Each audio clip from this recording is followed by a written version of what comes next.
ஜலம் பூமியின் மேல் மிகவும் அதிகமாய் பெருகினதுனால் வானத்தின் கீழ் எங்கும் உள்ள உயர்ந்த மலைகள் எல்லாம் மூடப்பட்டன. மூடப்பட்ட மலைகளுக்கு மேலாய் 15 முழ உயரத்திற்கு ஜலம் பெருகிற்றுன்னு போட்டிருக்கு.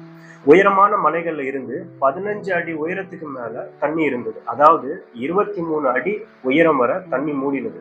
தண்ணிய மலைகளுக்கு மேல 15 முழம் அதிகமா இருந்ததுன்னு பார்த்தா, அந்த நாட்கள்ல ராட்சகர்கள் இருந்ததா அவங்க அந்த மலை மேல ஏறி தப்பிக்க கூடாதுன்னு தேவன் இதை செஞ்சார்.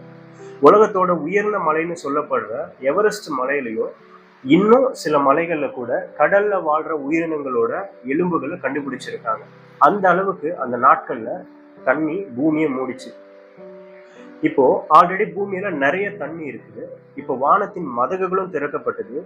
பூமிய ஊற்றுக்கண் எல்லாம் திறந்தது. இப்போ பூமியில பழைய மாதிரி தண்ணி எல்லாமே அதிகமாயிடுச்சு. அதாவது ஆதியில ஆவியானவர் எப்படி ஜலத்தின் மேல அசைவாடி கொண்டிருந்தாரோ அதே போல நோவாவோட கப்பல் இப்போ தண்ணி மேல அசைவாடிட்டு இருக்கு. அந்த அளவு தண்ணி திரும்பவும் பூமியை நிரப்பிடுச்சு.